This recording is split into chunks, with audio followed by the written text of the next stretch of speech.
Alright. Hey everybody, I'm reading outside, so I'm not going to be looking anything up. Some of you will be happy to hear that, some of you won't be. But the piece I'm reading today is a piece I've been meaning to read for a while. Reread, because I thought it was really excellent when I first read it. So I'm going to read it now. This is Trotsky, the Left Opposition, and the Rise of Stalinism, Theory and Practice. So here we go. Introduction. This chapter proposes to reevaluate the political character and historical significance of the left opposition through a detailed assessment of Tony Cliff's Trotsky 1923 to 1927, fighting the rising Stalinist bureaucracy, and Trotsky 1927 to 1940, The Darker the Night, the Brighter the Star, which are, respectively, the third and fourth volumes of Cliff's Trotsky biography. In the pages that follow, I argue that Trotsky and the left opposition did not oppose Stalin's policies of forced industrialization and collectivization. Worse, Trotsky and the left opposition failed to support worker and peasant resistance to these policies. In fact, the political program and worldview of the left opposition objectively contributed to the formation and consolidation, quote, from above, end quote, of a new class society in the critical period of 1927 to 1933. So right off the bat, Marot is disagreeing with the notion of the degenerated worker state thesis, right? Maybe he still thinks it's a worker state in some respect, but a key aspect of the Trotskyist interpretation of the degenerated worker state is that Stalinism did not constitute a new class society.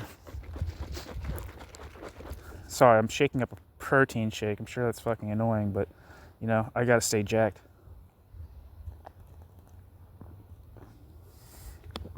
I'm sure hearing me drink it is annoying as well, but eat my poop.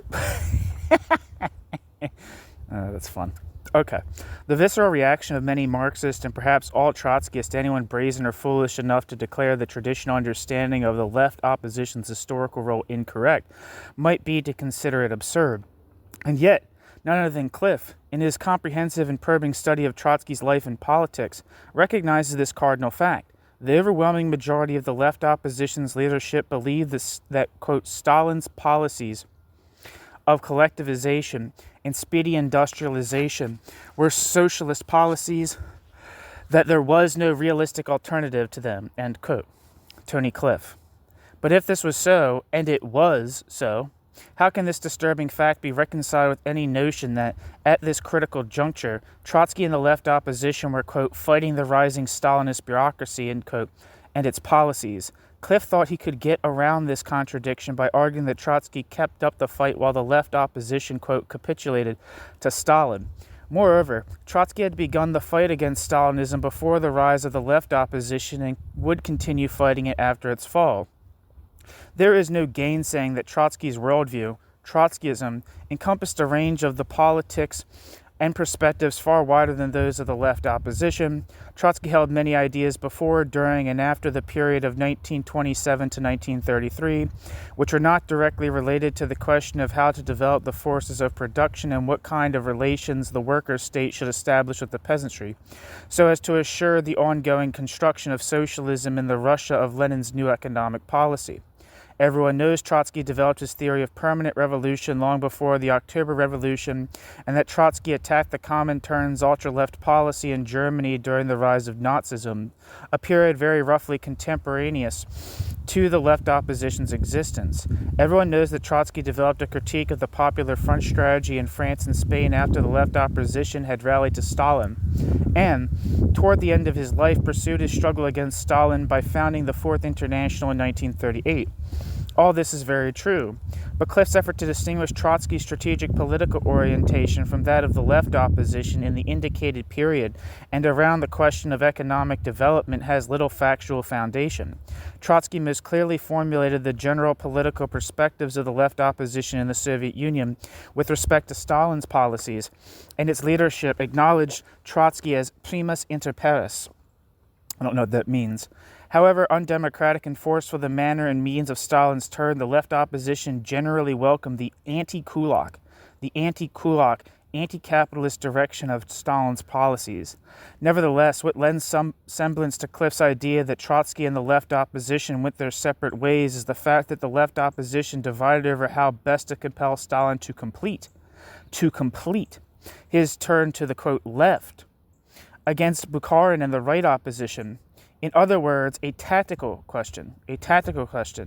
But it did not divide over whether the turn was a, quote, left turn or had anything to do with the socialist politics at all. A strategic question. Had a strategic debate taken place within the left opposition, a basis would have been established for principled disagreement between the opposing sides revolving around the relationship between means and ends, between workers' democracy and socialism. Could the road towards socialism be taken via undemocratic means from above, even at the start of the journey? Had this debate taken place within the left opposition, I believe Cliff would have opposed Trotsky and the left opposition, but it is doubtful Cliff could ever have seen it that way. A decided socialist militant and a Marxist revolutionary, Cliff never severed politically the link between socialism and workers' democracy. However, Cliff also claimed that Trotsky never did so either. The, quote, central theme of bracket Trotsky's and bracket life and struggle is to the bitter end was that socialism could be achieved only by the workers, not for the workers, end quote. Cliff. Pace, Cliff. This is incorrect. In the period under question, Trotsky and the left opposition did not make this theme central in their politics, and their general perspectives were not informed by it.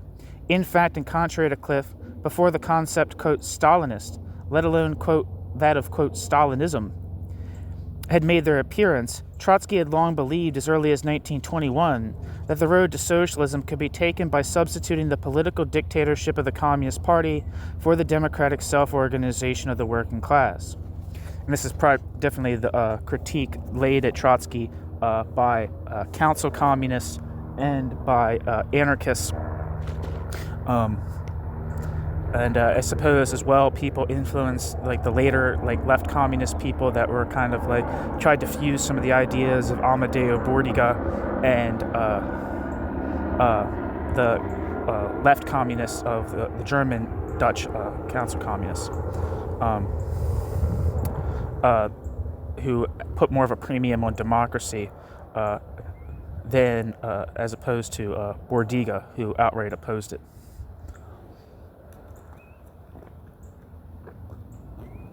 This is what the early critiques of Trotsky says. So if you listen to the work of, say, Wayne Price, or, not Wayne Price, Ian McKay, who's probably written one of the contemporary voices. He wrote the Anarchist FAQ and edited the Libertarian Reader. He's probably one of the most prominent class struggle anarchist writers. He's definitely the most prolific. He wrote, or one of the most prolific anyway. This is it, and he has a piece that'll be on this channel soon called "The Bureaucracy in Exile," and this is precisely what he has to say. Anyway, I'm rambling on.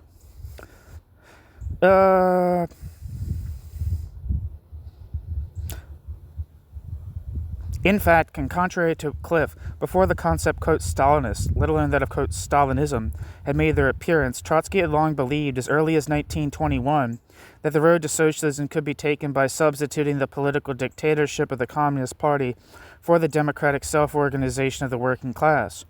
In this, there was nothing to distinguish Trotsky from Lenin, Zinoviev, Kamenev, Bukharin, Stalin, and other leading politicians throughout the 1920s and beyond.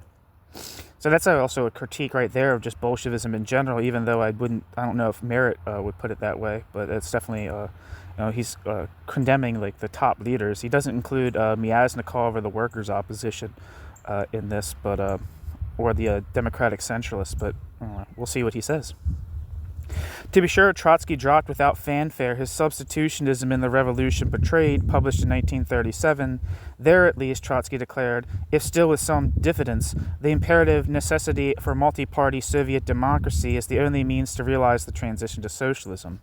As a side note from myself, I feel like there's going to be a lot of side notes from myself because I'm writing on this as well, is that I'm pretty sure that Trotsky still believed in the Vanguard Party, he believed that the revolution, the political revolution in the USSR, would be led by an illegal Bolshevik party in the Soviet Union, and that this party would overthrow the bureaucracy and Stalin. But the thing is that they would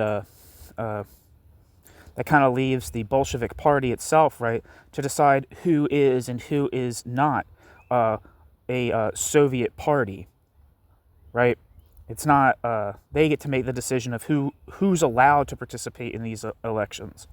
Also, the other thing is that, what if this relationship is, this revolution only succeeds by the skin of its teeth, if it succeeds at all, and is encircled by imperialist powers or white reaction seeking to take advantage of this situation, or imperialist powers taking advantage of the situation, or like Stalinist encirclement or something like that, any of those kind of problems.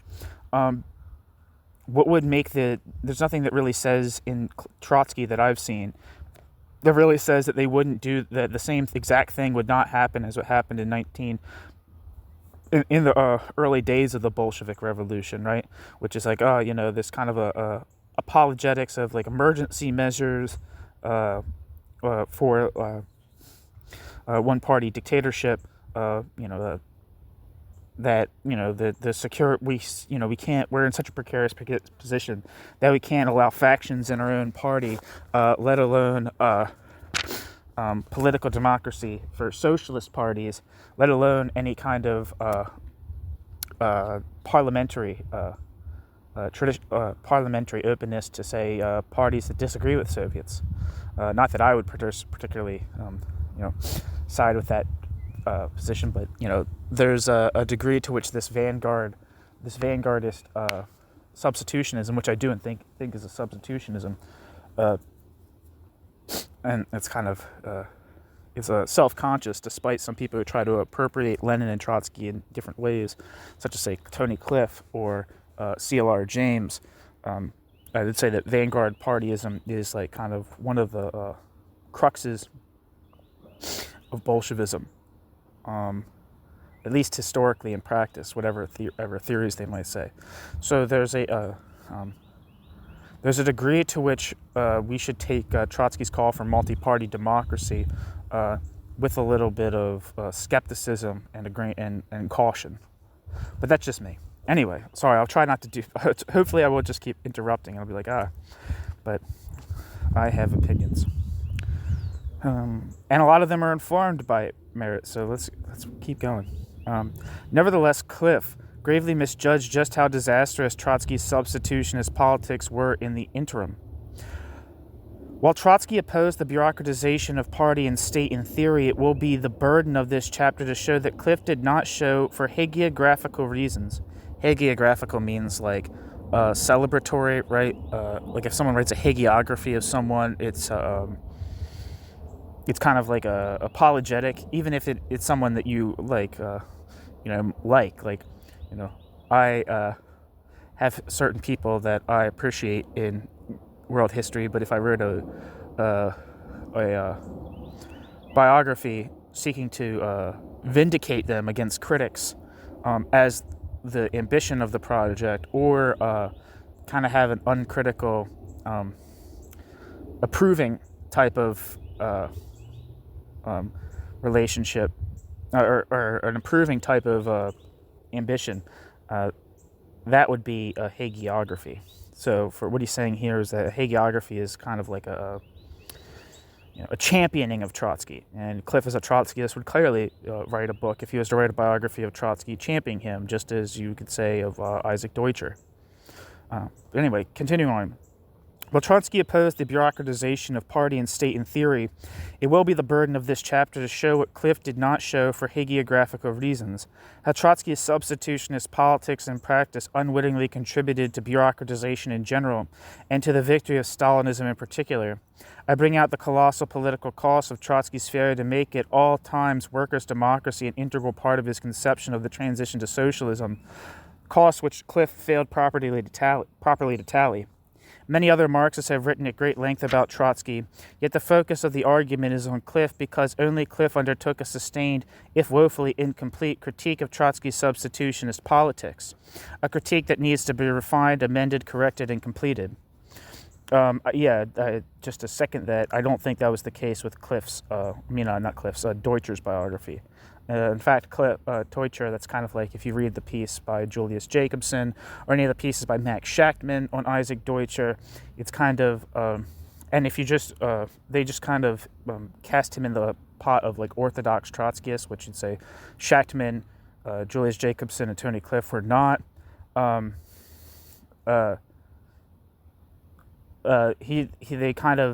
argue that, along with orthodox Trotskyists, they view Stalinism and in some sense as progressive insofar as it nationalizes property, and that fundamentally being a necessary and crucial step and in some sense sufficient step, not just for the creation of a worker state, but a creation of socialism itself. So they kind of have what's the word that Sean McGowan used? Sean McGowan, instead of substitute, he uses the word locum, like a stand-in.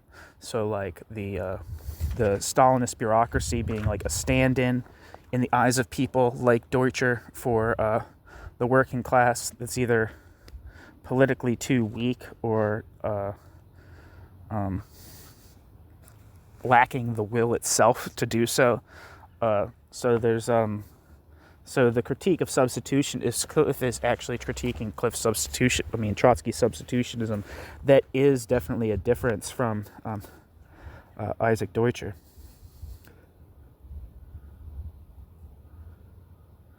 No such sustained critique is present in Isaac Deutscher, Ernest Mandel, Pierre Bruet, or Max Shachtman, for example.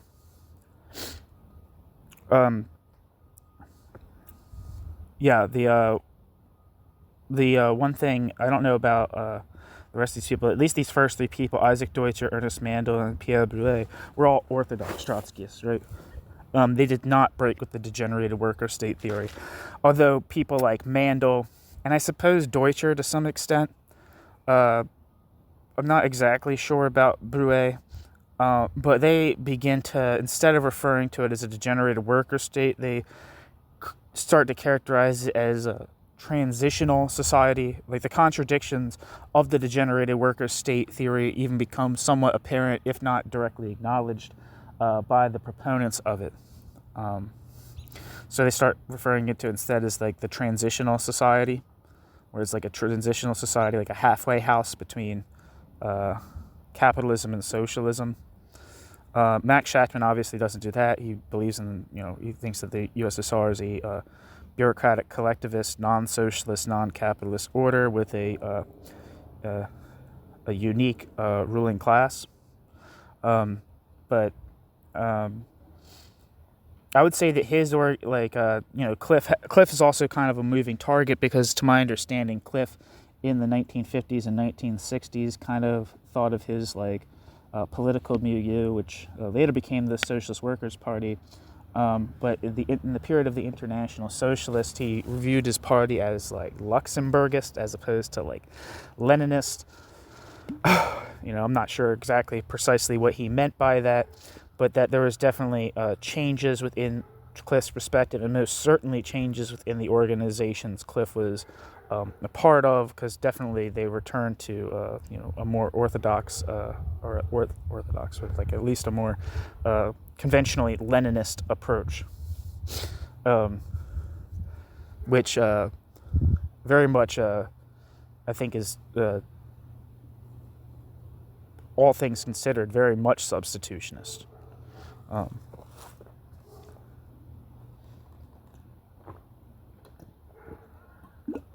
And you can say, and I think also there was a little bit more of a critical distance. I mean, I'm not exactly sure. I might be talking out my ass here.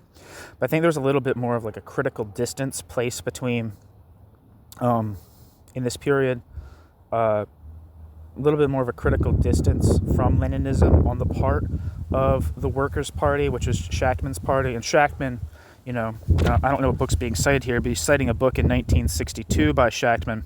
At that point, by Shachtman was like, you couldn't really say he was like a revolutionary socialist by that point. He was some kind of Cold War social democrat, who,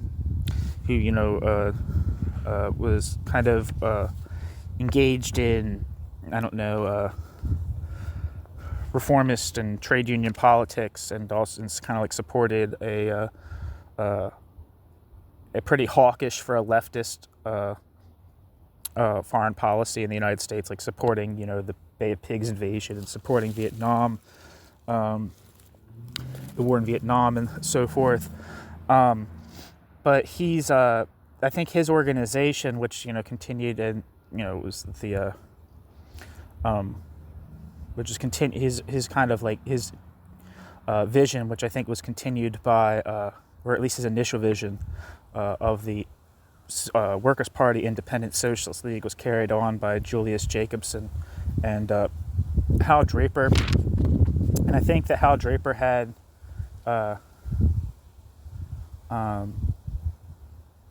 I don't think he tried to really, maybe I'm wrong about this, but at least in the early 60s and stuff, like I don't think he really tried to form like some kind of like vanguard party in embryo, but did participate in like the independent socialist clubs or like the international socialist clubs. I think some of those organizations that Draper was oriented around in the United States might have grown closer to Cliff's perspective, and I know there was some kind of closeness between Cliff and the Independent Socialist League, at least I think in the 1950s. I'm not exactly sure about that. He was also had some kind of relationship, at least initially, with James and Dunayevskaya, with the Johnson Forest tendency, who also came from the Trotskyist milieu and adopted a theory of state capitalism in the USSR. But I think that there were certainly more critiques of substitutionism, and I think it's kind of manifest, at least in Hal Draper's Two Souls of Socialism, and also his work on Karl Marx's theory of revolution. I mean, there's some problems with it, but if someone like Paul Maddock can praise Hal Draper's Marxist theory of revolution, then Paul Maddock being a council communist, there has to be some degree to which his analysis of Draper's analysis of Marxist theory of revolution could appeal to someone whose like entire politics is oriented around rejection of the vanguard party. If it appeals to Paul Maddock, there has to be some kind of change. I could not imagine Hal Draper, who would be like Hal Draper or Julius Jacobs, or Hal Draper writing something that was pro-substitutionist, and Paul Maddock appreciate it. I have not read Karl Marx's theory of revolution by Hal Draper, though. I'm just saying. But anyway, Beret's work is a work of hagiography. I actually have a review of Beret's Trotsky biography by Warren Goldner on this channel. Beret's is a work of hagiography. His view was never wrong about anything fundamental. Beret defends Trotsky against all criticism. Much the same can be said for Mandel, who confines his doubts and reservations regarding Trotsky's politics to matters he deems to be of secondary importance. As a side note, I think the obituary or whatever for Grandizo Muniz, or like the biography of Grandizo Muniz, who was a Trotskyist in Spain and was close to Natalia Sedova Trotsky and developed a theory of state capitalism. He was given a rather scathing, hostile biography in the Trotsky notebooks, the Cahiers, I don't know how you even say it. Trotsky notebooks is what it translates as in France, and the anarchist or libertarian communist of some kind, maybe left communist, Augustin Guillaume, who's written a lot about Spain.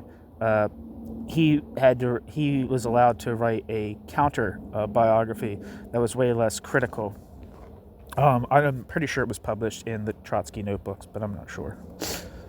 Brouet was the main editor of the Trotsky notebooks. Anyway, Trotsky's politics to matters he deems to be of secondary. As for Shachtman, Shachtman once remarked how Trotsky's failure to call for multi-party politics sharply hindered his struggle against Stalin. But Shachtman did not follow up on that insight with a detailed study of the period leading up to and including Stalin's turn to the, quote, left. Finally, Deutscher's abstract historiosophical critique of Trotsky's life and thought is ill-suited to serve as a basis for politically concrete discussion of Trotsky's failings in the formative period of Stalinism in the late 1920s and early 1930s. Of course, there are many accounts of Trotsky written by non-Marxists. In another context and for other purposes, their contributions could not be safely ignored. However, since the socialist project is something of a utopia/dystopia for this camp, no serious discussion about the means to realize it can be expected from them, and none is given. There is no extant critique to amend, correct, refine, or complete. With these preliminaries out of the way, let us turn now to Cliff. New section. Trotsky's sociological interpretation of the left, center, and right wings of the party. In Trotsky, 1923-27, Fighting the Rising Stalinist Bureaucracy, by Tony Cliff. Cliff focuses almost exclusively on Trotsky's efforts to curb the bureaucratization of the ruling party and of the Soviet state. This period opened with prominent party leaders Kamenev, Zinoviev, and Stalin allying against Trotsky. After quickly defeating Trotsky, the anti-Trotsky troika eventually fell out and a realignment of forces took place. In early 1925, Zinoviev and Kamenev turned on Stalin as well as Stalin's newfound ally Bukharin. But within a year, by early 1926, Stalin had demolished the Zinovievist opposition. Finally, in the spring of 1926, Trotsky, having stood on the sidelines for nearly 18 months, joined the leaders of the new, now organizationally wrecked Zinovievist opposition to form the united opposition against Stalin's rising dictatorship. Stalin, undaunted, routed the united opposition by late 1927, destroying in the process the last remnants of inter-party democracy. Meanwhile, abroad, the international working class movement suffered defeat after defeat. The German Revolution of 1923, the British General Strike of 1926, and the Chinese Revolution of 1925-27.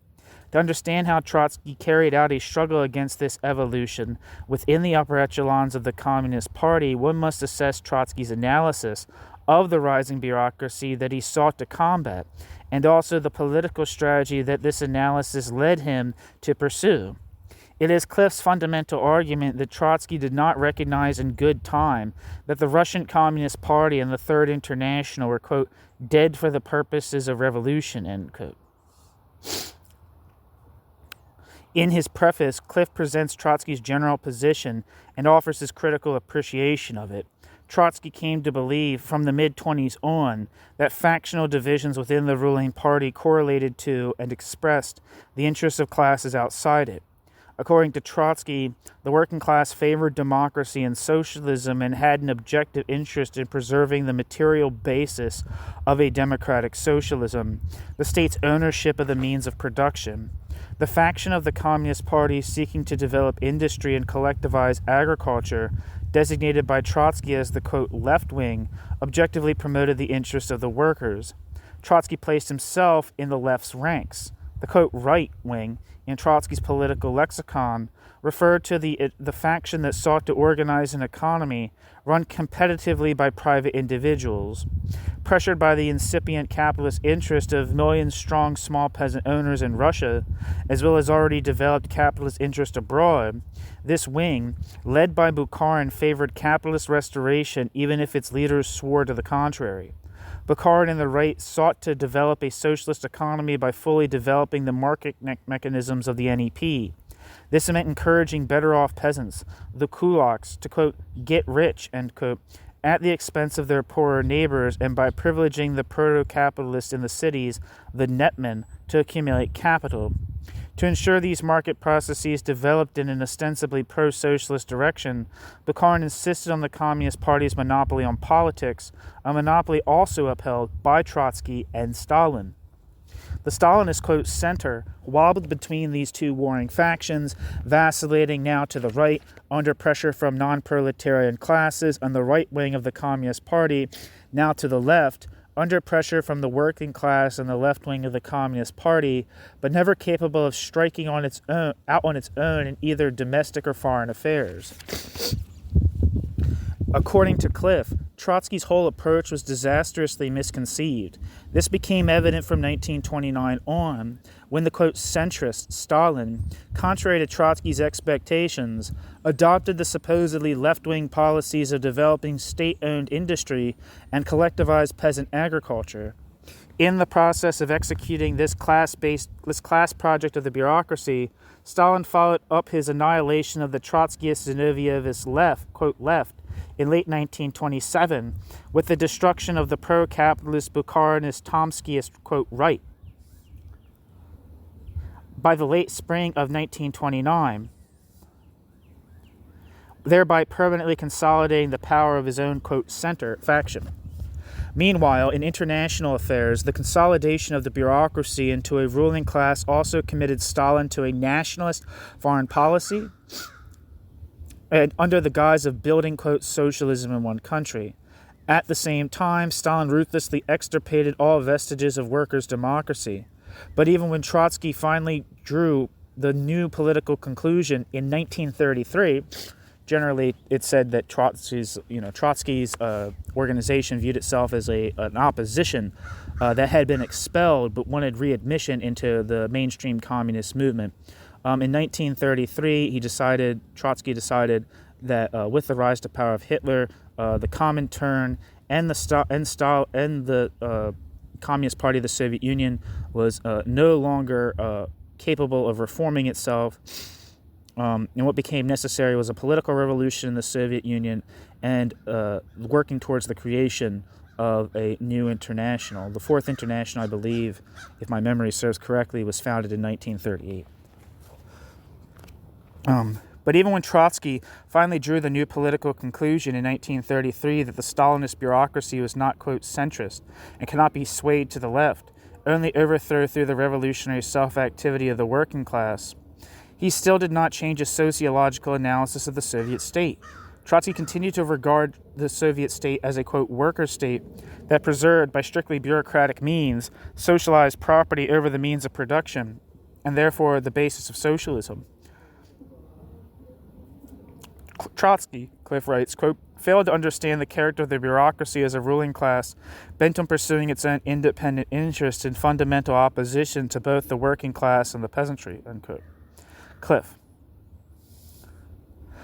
The bureaucracy had its own specific goals, reflecting its distinct social place. It was neither centrist nor vacillating, but Trotsky continued to argue for the one-party state in this period and accepted the banning of factions in the party because he was convinced that the Russian Communist Party remained the authentic political custodian of the working class's historical interests.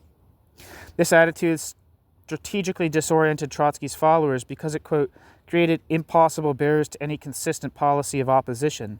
It forced Trotsky to retreat again and again whenever the bracket party and bracket leadership decided to ban its activities, end quote.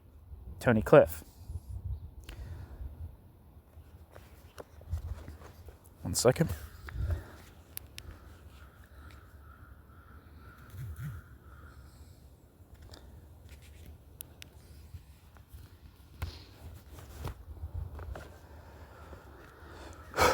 New section, Trotsky's conciliationism. Cliff chronicles Trotsky's strategically misleading, quote, conciliationism, end quote, towards the nascent bureaucracy beginning in the summer of 1923, when industrial workers in the cities of Leningrad and Moscow struck in great numbers to protest against wage arrears, unemployment, long hours, and lack of shop floor democracy. Party leaders ordered the arrest of the ringleaders and denounced workers as merely craft-oriented and selfish. Trotsky responded to the workers' discontent by writing a private letter to his fellow Politburo members, kept secret from the party rank and file, protesting at the, quote, unheard of, end quote, bureaucratization of the party apparatus and the lack of democracy for the party membership. But crucially, Trotsky would not grant non-party workers full freedom of expression. Trotsky spelled out his views in the new course, the, quote, hallmark of, quote, Trotskyism, according to Cliff. Published in January 1924, the new course offered a thorough sociological critique of the Soviet bureaucracy. Referring to the recent industrial unrest, Trotsky warned that workers' discontent had assumed a, quote, extremely morbid form, end quote, in the appearance inside the party of, quote, illegal groupings that were, quote, directed by elements undeniably hostile to communism, end quote, such as the workers' group. Suppressing political dissent by repression alone was ineffective in the long run because such measures could not get at the root causes of working class restlessness, causes which lay in the, quote, heterogeneity of society, the difference between the daily and the fundamental interests of the various groups of the population, end quote, as well as in the, quote, lack of culture among the broad masses, end quote. On Trotsky's interpretation of it, the new course also revealed the fundamental defect of Trotsky's political method, its Achilles heel. By advertising Trotsky and his co-thinkers as, quote, the best defenders of party unity and the strongest opponent of inter-party factions, end quote, Trotsky supplied his opponents with the best arguments in favor of the self-dissolution of the ... Trotskyist opposition, exclamation point. Above all, Trotsky would remain in the, quote, grip of the following, quote, contradiction. Quote, on the one hand, the party was strangled by bureaucracy, end quote, writes Cliff. Quote, but on the other, Trotsky was unwilling to call on social forces outside the party to combat the bureaucracy, end quote. Cliff. To have placed this, quote, contradiction at the forefront of Cliff's study puts Cliff's biography of Trotsky analytically head and shoulders above the accounts given by Isaac Deutscher, Pierre Bouet, Ernest Mandel, and Max Shachtman, for whom this contradiction merits no special consideration. Nevertheless, in my view, Cliff does not take this cogent analysis far enough, for the implication of Trotsky's sociological analysis. Hold on 1 second.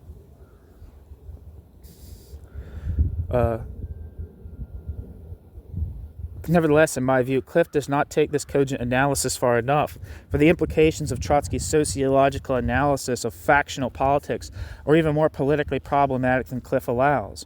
Trotsky's failure to see the bureaucracy as a social force, with the bureaucracy's own interests, prevented Trotsky from seeing that the party itself, especially the party's ever more dominant Stalinist faction, was becoming, and by the mid-1920s had become, the representative of the bureaucracy.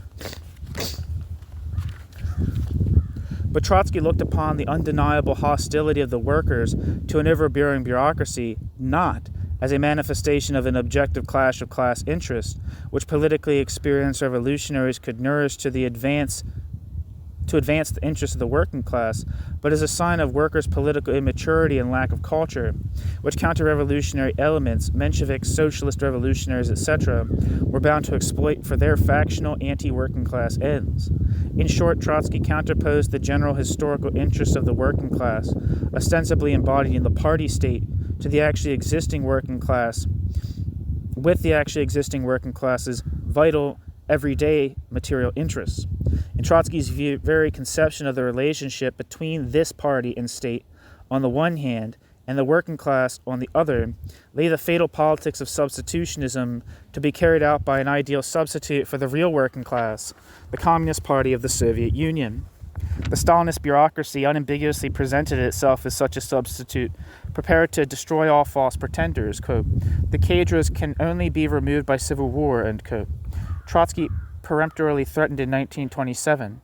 However, because Trotsky failed to understand that the bureaucracy was a social force acting in the bureaucracy's class interest, Trotsky could not understand the politics of this substitutionism. So long as Trotsky held to Trotsky substitutionism, Trotsky's relationship to the Stalinist bureaucracy ultimately meant negotiating the terms of Trotsky's political surrender. Trotsky's, quote, conciliationism was systematically biased in favor of the party state because the party state, somehow, was representative of the working class, despite the party state's objectively anti-working class policies. Trotsky's political opposition toward the factional activity of the workers' group of 1923 outwardly expressed this firmly and ideologically internalized insistence on unitary single-party rule. the workers' group formed in the spring of 1923, it sought out alliances with elements of previous oppositions, denouncing the new economic policy as the new exploitation of the proletariat by bureaucratically appointed factory managers and non-party workers. It strove to lend political definition and direction to the massive strike wave rocking industry in August and September 1923.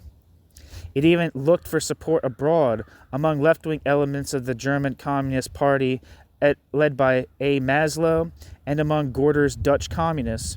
Trotsky opposed the workers' group. Trotsky, quote, did not condemn the workers' group's persecution, end quote. Tony Cliff reports, quote, Trotsky did not protest at the arrest of their supporters. Trotsky did not support their incitement of workers to industrial action, end quote. Trotsky even refused public solidarity with the over 200 party members who had dared to participate actively in the workers' strike movement and who had been subsequently expelled from the party. Action speaks louder than words, public action louder still. Trotsky did not then appear to workers to be that redoubtable figure against bureaucratic repression and hooliganism that Cliff today, despite Trotsky's equivocation, would like socialist militants believe that Trotsky, quote, objectively, end quote, always was. Although Trotsky did next to nothing to lend political guidance to rank-and-file dissent outside the Communist Party, Trotsky was almost always prepared to respond favorably to invitations of political cooperation by one or another element of the party leadership. In 1926, Trotsky justified his alliance with Zinoviev and Kamenev, the united opposition, on the grounds of the recent turn of the two against Stalin. Zinoviev and Kamenev against Stalin, because Zinoviev and Kamenev's defense of state ownership of the means of production and pro-industrializing policy was, in Trotsky's words, a, quote, bureaucratically distorted expression of the political anxiety felt by the most advanced sections of the proletariat, end quote. Trotsky, cited in Cliff. Cliff seems to take at face value Trotsky's analysis of Kamenev and Zinoviev as leaders of a pro-working class industrializing, quote, new left, end quote. Cliff. Nonetheless, Cliff provides substantial empirical evidence undermining Trotsky's class-based analysis. Kamenev and Zinoviev's, quote, anxiety, developed only in 1926 in response to Stalin's destruction of the two men's bureaucratic fiefdoms in Leningrad and Moscow the previous year, and to the General Secretary's relentless monopolization of power in the party state more generally. Before then, Trotsky had passively watched Stalin steadily destroy the Zinovievist opposition, because Trotsky then thought this conflict was a mere, quote, intra-bureaucratic squabble, end quote, and held Zinoviev to be head of an, quote, unprincipled clique, end quote. Cliff cites historian T.E. Nisonger, Nisonger, to support the unprincipled non-class character of this opposition. Nisonger drew these parallels between Stalinists and Zinovievists. Both Stalinists and Zinovievists, quote, sought to create the impression that they were supported by the rank-and-file communists, but undertook to remove hostile newspaper editors. Both claimed that their opponents were violating party unity. Both used to their own advantage, the power of appointing and discharging party officials, ... end quote. The always observant Victor Serge noted, quote, Zinoviev, whose demagogy was quite sincere, believed every word Zinoviev said about the warm support of Leningrad's working-class masses for Zinoviev's own clique, end quote. Victor Serge, quoted in Cliff. After Stalin had routed Zinoviev and Kamenev in early 1926, with Zinoviev ousted as chair of the Leningrad Party organization and Kamenev from the presidency of the Moscow Soviet, did the defeated duo begin to cast about for a political alliance with Trotsky. As Kamenev and Zinoviev sent out peace feelers in the interest of political self-preservation, Trotsky let bygones be bygones and shifted to a more engaging political characterization of Trotsky's former adversaries, no longer dismissing Kamenev and Zinoviev as unprincipled intriguers. Trotsky came round to describing Kamenev and Zinoviev as upright defenders of workers and of socialist construction. It was only a matter of time before the behind-the-scenes negotiations culminated with Trotsky, Kamenev, and Zinoviev formally concluding an alliance with Stalin and Bukharin in April 1926. The birth of the united opposition appeared to be the initiated party members members, the united opposition appeared to the initiated party members to be just another power play on everybody's part, including Trotsky's. This despite Trotsky's labored efforts to give his rapprochement with Trotsky's erstwhile opponents the veneer of high-minded political principle. As for the non-party masses, the leaders kept them in the dark as usual.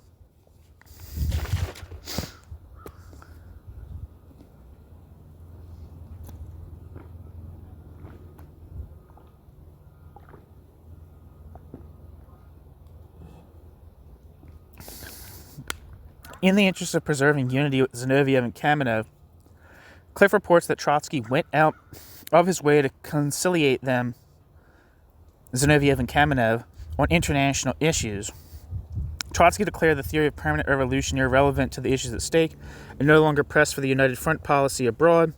Trotsky did not call for the breakup of the Anglo-Russian Committee and the withdrawal of the Chinese Communist Party from the Kuomintang. As a result, the British communists undermined their potential to gain a significant influence over their working class, while in China, it led to the outright destruction of the revolution.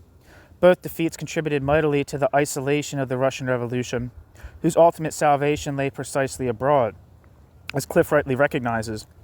But Trotsky, by acquiescing to politics, Trotsky knew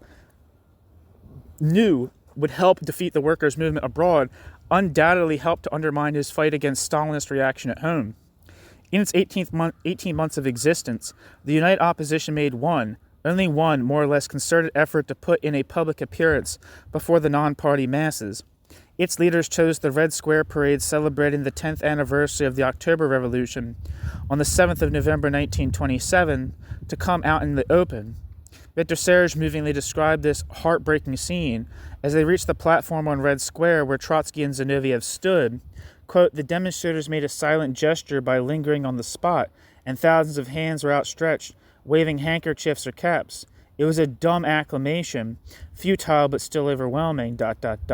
The masses are with us, Trotsky and Zinoviev kept saying that night. Yet what possibilities were there in masses who were so submissive that they contained their emotions like this? As a matter of fact, everybody in the crowd knew that the slightest gesture endangered his own or his family's livelihood. End quote. Victor Serge. Quoted in Cliff.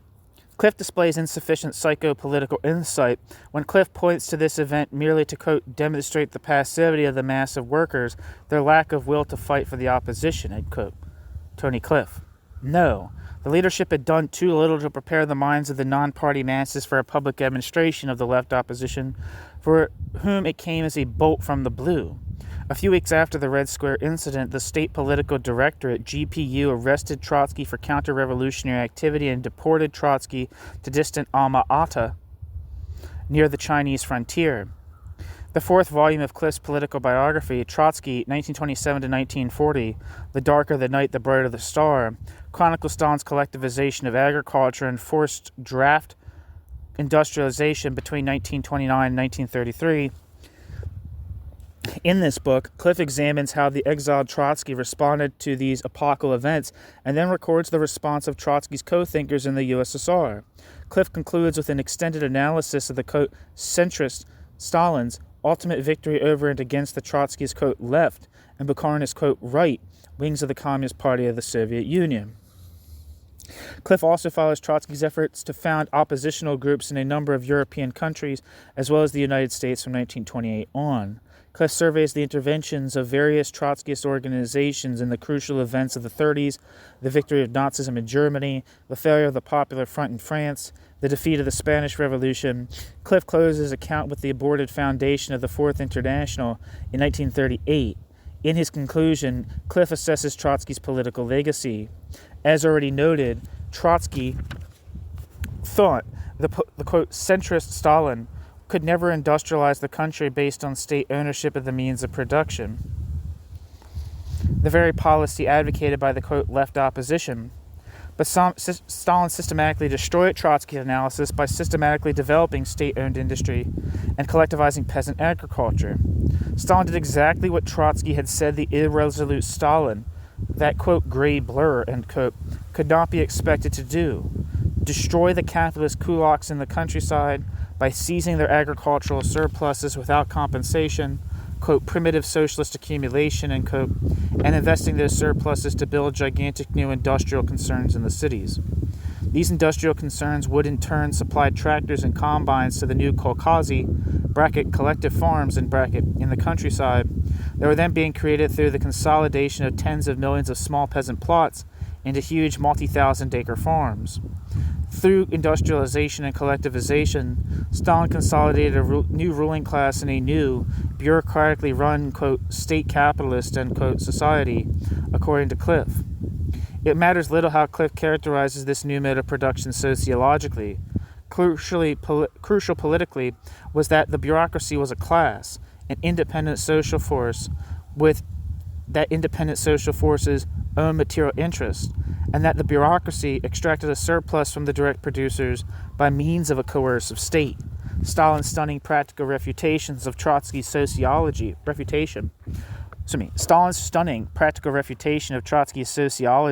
politically devastated Trotsky's followers, according to Cliff.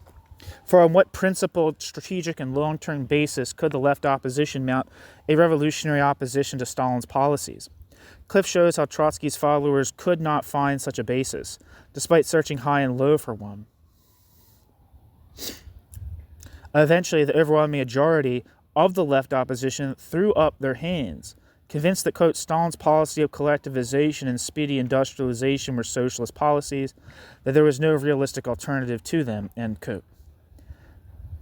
Cliff, despite the fact that it meant intensified exploitation of workers and peasants, this, quote, ideological crisis, end quote, left the Trotskyists politically disarmed before Stalin. And I want to note that this is just a side note from myself, is that if you read the first chapter of The Revolution Betrayed, it's full of glowing, embarrassing praise for all the accomplishments of the first 5-year plan. That the power of socialism has proven itself not on the pages of Das Kapital, right, but in the tons of like iron and steel and industrial output that was taking place in the Stalinist period.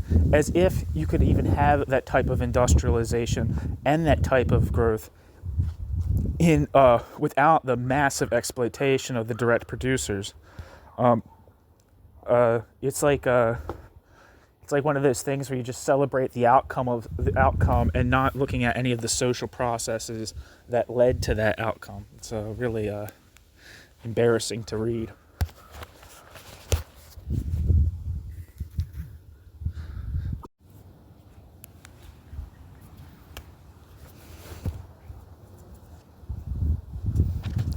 New section. Capitulating to Stalin or rallying to him? Very quickly, thousands of Trotskyists, quote, capitulated to Stalin. Or did they rally to Stalin? For the, quote, capitulations, Cliff points out, were not the outcome of mere police persecution, but arose from strongly held political conviction. In Cliff's considered view, Stalin did not so much destroy the left opposition in the USSR from without, as much as it collapsed from within, under the weight of the Trotskyist fundamentally faulty assumptions regarding the nature of the enemy, and indeed as to just who the enemy was. Cliff cogently analyzes the political ramifications of the ideological crisis of the left opposition before the final victory of Stalinism.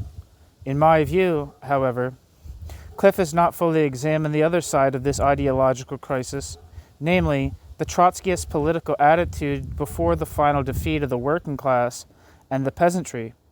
Most directly to this point, if, on Cliff's account, the leadership of the left opposition in the Soviet Union basically surrendered to the Stalinists without a serious fight because the Stalinists were doing what Trotskyists thought should be done, then what was the attitude of these Trotskyist leaders towards those workers and peasants who did unequivocally resist Stalin's murderously exploitative policies of industrialization and collectivization? Could the leadership of the left opposition have unreservedly supported their fight against Stalin and Stalin's policies? Cliff does not pursue this politically explosive line of inquiry and so draws a veil over the political conclusions to be drawn from it, but this inquiry needs to be made for the sake of the truth. Since Stalin carried out an industrialization program, the central plank in the platform of the left opposition to which, as events were to show, virtually every one of its members would subordinate everything else, including inter-party democracy and internationalism, it follows logically from Cliff's analysis that Trotsky had no firm basis for organizing a political opposition to Stalin, and in turn mass activity against his regime. Moreover, if the top Trotskyist leadership could not define a programmatic basis for organizing against the Stalinist regime, how could rank-and-file Trotskyists be expected to find such a basis from below, given their commitment to Trotsky's views? I make three interrelated points here. First, the left opposition could not organize a struggle against the bureaucracy, since the left opposition did not see the bureaucracy as a ruling class in the bureaucracy's own right. The left opposition had no social opponent to target. Second, the left opposition could not organize against Stalin's program, since Stalin's program was to industrialize. Third, it could not organize on the issue of the Communist Party's monopoly of political power, since Trotsky still acknowledged the Communist Party to be the vanguard of the working class. As Cliff had earlier detailed in the third volume, Trotsky had come out explicitly against the formation of factions within the party and against free multi-party elections in the country. Trotsky did not abandon the politics of, quote, non-factionalism, end quote, until 1933, and did not come out in favor of multi-party workers' democracy until 1937 in The Revolution Betrayed. In light of the foregoing, the left opposition put itself in a very poor position to organize workers' resistance to Stalin, especially because any workers' opposition had to have two elements to it. Firstly, it had to affect the process of so-called primitive accumulation because workers, in pursuing their class interests, would struggle to lower the rate of accumulation and in effect jeopardize the industrialization of the country. Second, it had to take a democratic form. The left opposition was not prepared to accept either element. When the politics of the left opposition are more finely and rigorously analyzed, strictly on the basis of incontrovertible facts presented by Cliff himself, one is inexorably led to the following conclusion. It could not and did not support working-class opposition to Stalinism. More discriminately to this point, its leaders could not consistently support those rank and filers active on the shop floor, in the offices, and in the neighborhoods, who might try to lead the, quote, actually existing worker and peasant opposition against Stalin's dictatorship. Let us develop this argument fully. Cliff examines the response of Trotsky and his followers to collectivization and industrialization largely through Trotsky's eyes. Cliff's field of vision, like Trotsky, Cliff sharply condemns the successive waves of Trotskyist, quote, capitulators to the Stalin regime over a period of roughly 5 years, a period that begins with Preobrazhensky and 400 others in July 1929, and which concludes with the surrender of Christian Rakovsky, the last authoritative Trotskyist leader in the Soviet Union, in March of 1934. The hour of their capitulation is the gauge of their, quote, moral courage, according to Trotsky Cliff. The earlier the surrender, the less, quote, steadfast. The latter, the more, quote, intransigent. Trotsky, of course, never surrenders because, quote, his moral courage and intransigence had no bounds, end quote. Cliff. Nevertheless, Cliff's moralizing criticism is misplaced and misleading because Cliff's moralizing criticism bears little relation to the clearly stated political reasons given by Trotsky's followers as regards breaking with Trotsky, going their own way, and rallying to Stalin. The left oppositionist pledged allegiance to Stalin's policies not out of a lack of moral courage, but precisely out of the courage of their political convictions. As Cliff on occasion relevantly remarks, albeit reluctantly, and almost as an aside or an afterthought, for fear of making explicit the politically anti-democratic and economically pro-exploitative implications of those convictions. The specific date of their, quote, capitulation marks the point in time at which certain leaders decided Stalin's policies of collectivization and industrialization had become irreversible. In retrospect, we may say that the sooner these leaders rallied to Stalin, the more farsightedness they displayed.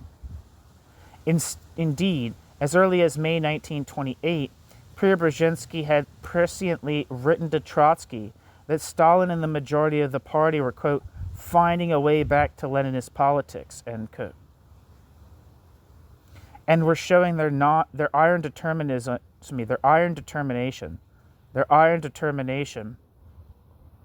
to build socialism by beginning to undertake a resolute struggle against the Bukharinist right wing of the party, and through them against the, quote, pro-capitalist, end quote, kulaks in the countryside. Stalin, Preobrazhensky insisted, was not maneuvering merely for short-term political gains. No, he was fully committed to socialist construction. Many left oppositionists initially rejected Preobrazhensky's pro-Stalin orientation because those left oppositionists did not share Preobrazhensky's appraisal of Stalin's determination to stay the course. Though many left oppositionists did agree with Preobrazhensky's assessment of the direction of Stalin's course. Though most thought Preobrazhensky was jumping the gun, they cautioned that it was too early to join Stalin. However, as it became progressively clear that Stalin's policy was a strategy for the long haul, more left oppositionists rallied to Preobrazhensky. Preobrazhensky, sensing the groundswell of support for his pro-Stalin positions among them, became even more explicit in advancing these positions. The end came in July 1929, when he, Radek, Smilga, and 400 other left oppositionists crossed the Rubicon and publicly declared their solidarity with Stalin.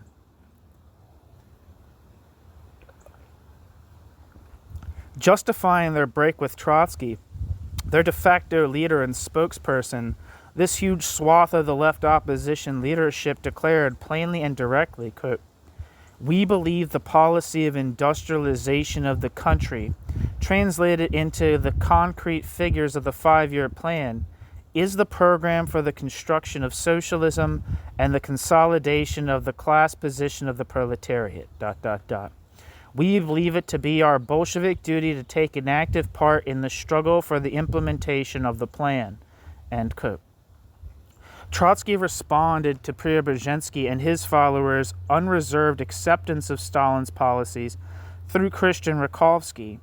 From exile, Rakovsky wrote a lengthy critique of Preobrazhensky, so let us first have a detailed look at this critique of Preobrazhensky, written by this most intransigent of Trotskyists, one of the last to come round to Stalin's side 6 years later in 1934, and thus well after the conclusion of the initial pump-priming period of industrialization and collectivization under the first 5-year plan.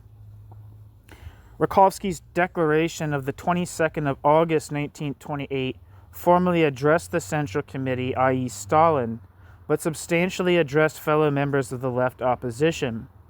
Rakovsky enjoined Trotskyists, quote,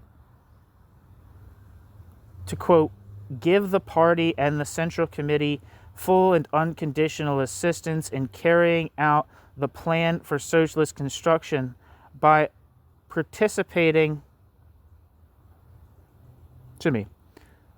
Rakovsky enjoined Trotskyists, quote, to, quote, "give the party and the Central Committee full and unconditional assistance in carrying out the plan for socialist construction by participating directly in the construction and by helping the party overcome the difficulties that are in the way," end quote, unquote. Among the difficulties standing in the way was a recalcitrant working class with its tendencies towards, quote, "workshop localist and inward-looking moods," end quote, Rakovsky, end quote, Cliff. Its tendencies towards, quote, Rakovsky supported Stalin's struggle to, quote, increase labor discipline, end quote, to combat these moods. The lack of political discipline was another difficulty that stood in Rakovsky's way. Factional activity inside or outside the party surely could not be tolerated, as this would impede the mood and and orderly progress of socialist construction. Rakovsky was not explicit about what sort of political activity these factions might engage in, but is it unreasonable to suggest that at least one or more of these factions might give the aforementioned, quote, inward-looking moods of the working class, end quote, an explicitly anti-Stalinist, outward-looking, politically articulate voice, question mark? Cliff pretends not to notice this implication of the ban on factional politics. This type of factional activity was certainly, quote, harmful to the party because, according to Rakovsky, this type of factional activity, quote, injures the party's authority in the eyes of the workers and weakens the foundations of the proletarian dictatorship, end quote. Rakovsky, embodied by the Communist Party of the Soviet Union. Rakovsky was logical and clear-sighted. The unity of the Communist Party had to be preserved because only through the Communist Party could the dictatorship of the proletariat be preserved. And so democracy was to be reserved to those who agreed with the party line set by the Central Committee. The ban on non-Stalinist factions, rigorously enforced by Stalin, obeyed the higher imperative of socialist construction, Rakovsky insisted. Rakovsky's only disagreement with Preobrazhensky, the standard one among all left oppositionists who had yet to come over to the Stalinists at this time, was whether Stalin was truly dead set on destroying the kulaks and proceeding with collectivization and economic development. Rakovsky pulled out the yellow flag. Rakovsky cautioned that Stalin's policies were still uncertain, unstable. Stalin's policies might not weaken the power of the kulaks enough or implement industrialization full blast. Rakovsky also added some strictly pro forma, commonplace sociological remarks about how the complete organization of socialism could only be realized on the far future and on an international scale. Nevertheless, these ABCs of Marxism, while sociologically correct, were politically toothless and did not commit anyone anywhere to take a principled stand against Stalin in the here and now. Cliff says Rakovsky's position, quote, revealed the real dilemma facing the left opposition. The left opposition was against capitulation to Stalin, but the left opposition used arguments that were very consonant with Stalin's policies, end quote. Cliff. Pace Cliff. There was no, quote, dilemma here. Rakovsky's arguments were Stalin's own arguments, minus some politically secondary reservations designed to justify a wait-and-see attitude toward Stalin, not an oppositional attitude toward Stalin. There was no political opposition to Stalin here. There was no political opposition to Stalin here, as Cliff declaims time and again with respect to this and other documents of the opposition.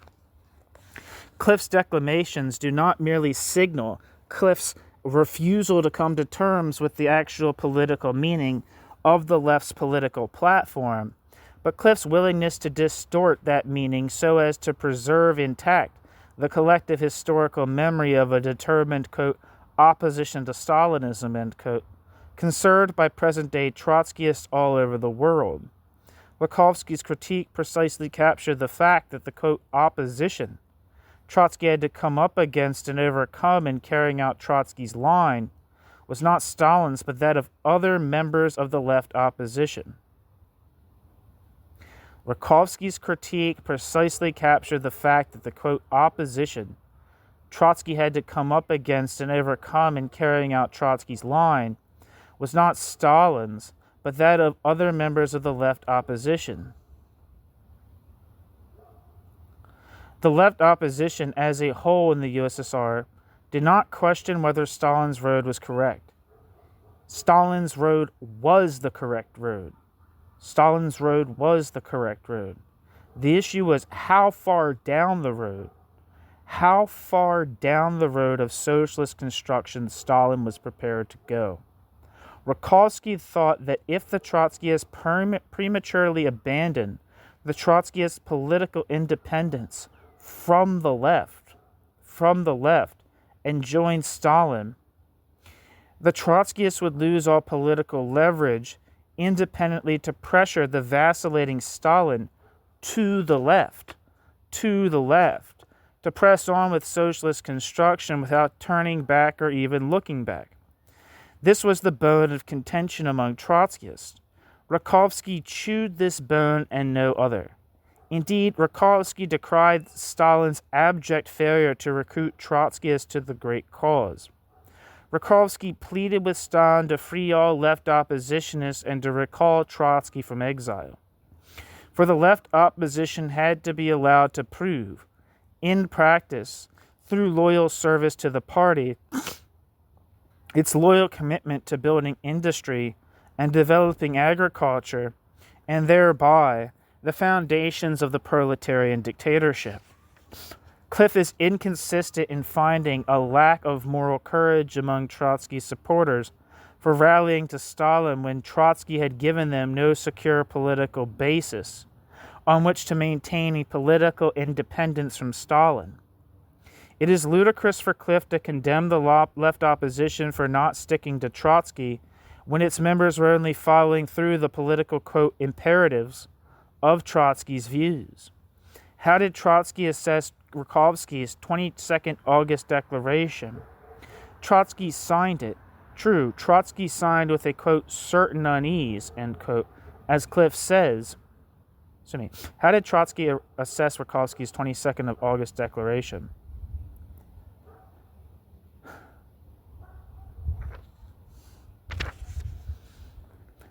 Trotsky signed Rakovsky's 22nd of August declaration.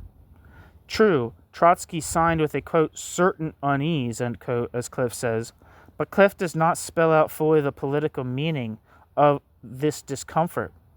Trotsky's uneasiness was strictly theoretical, not practical, for Trotsky's reservations were above all designed to mask how Stalin's policies had thrust the Trotskyists into an unenviable political quandary and simultaneously to offer a face-saving maneuver to extricate themselves from it politically. Quote, the coincidence, Trotsky wrote, of the many extremely important practical measures the bracket Stalinist and bracket leadership has taken in its present policy with the slogans and formations of our platform in no way removes for it the dissimilarity in the theoretical principles from which the bracket Stalinist and bracket leadership and the opposition set off in examining the problems of the day. To put it in other words, the bracket Stalinist and bracket leadership, even after having absorbed officially a good number of our tactical deductions, still maintains the strategic principles from which yesterday's right center, bracket Bukharinist and bracket tactic emerged, end quote.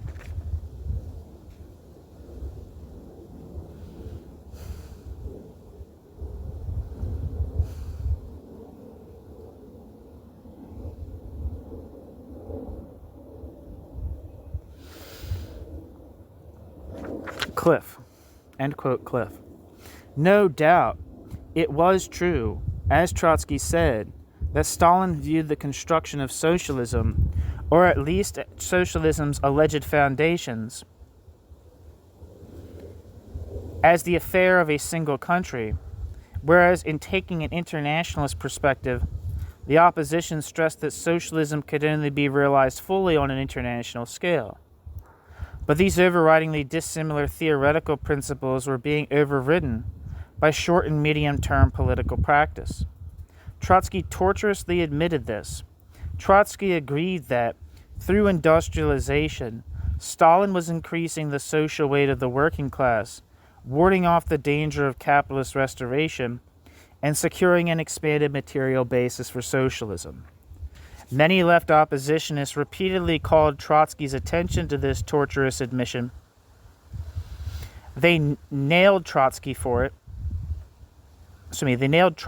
it, and concluded that since ultimate theoretical differences could always be ironed out later, since there was now no practical reason to stand apart from Stalin, and since Trotskyists were not doctrinaires, then joining Stalin was the only reasonable and responsible course of action to take. They argued that those like Trotsky who valued the theory above practice,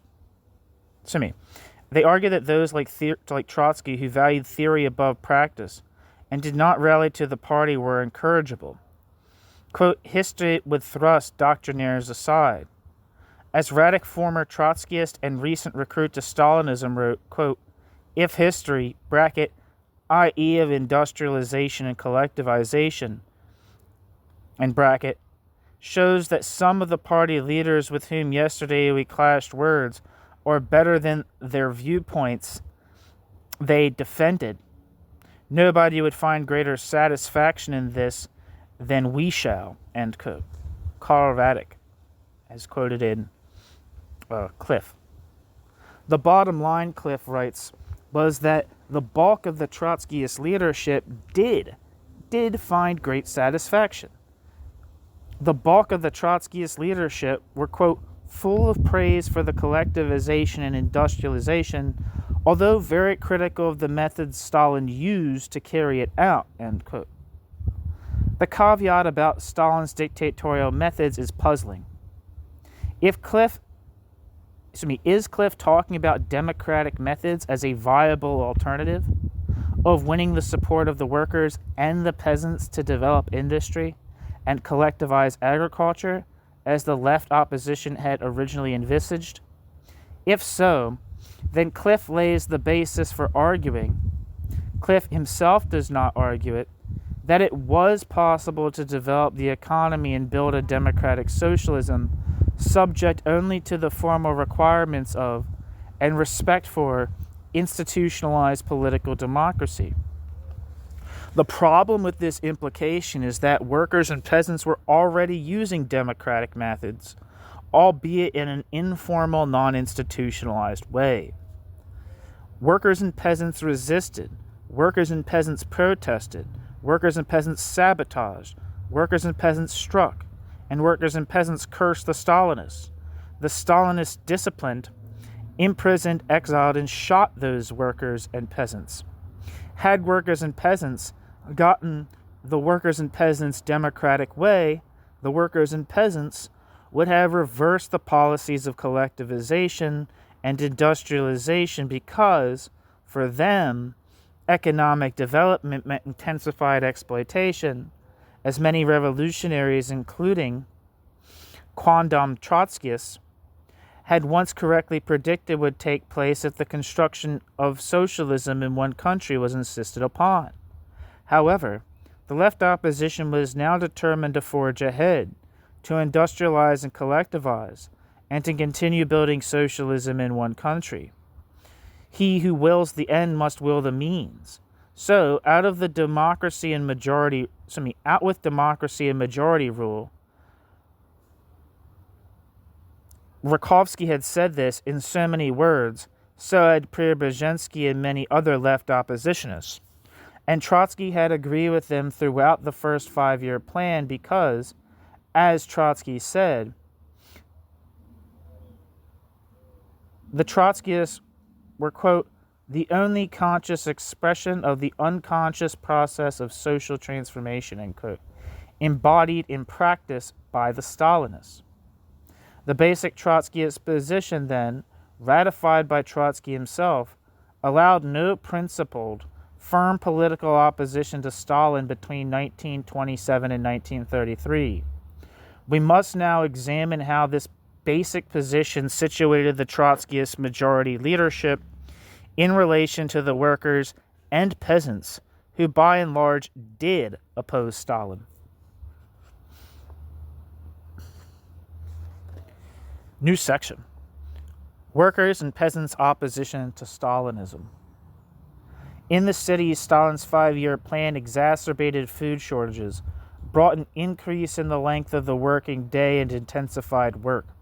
Workers' living standards dropped catastrophically, by half according to some estimates.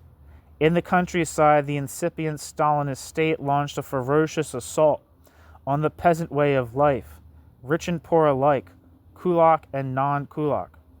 This social and economic landscape is thoroughly familiar because it has been fully explored. However, the political landscape, specifically how the left opposition responded at the time to working class opposition to Stalin's policies, is not the response that most present-day analysts have traditionally reported. Such traditional accounts have held instead that the Trotskyist leadership showed steadfast solidarity and unwavering support for workers and peasants' anti-Stalinist activity. In fact, the opposite was the case.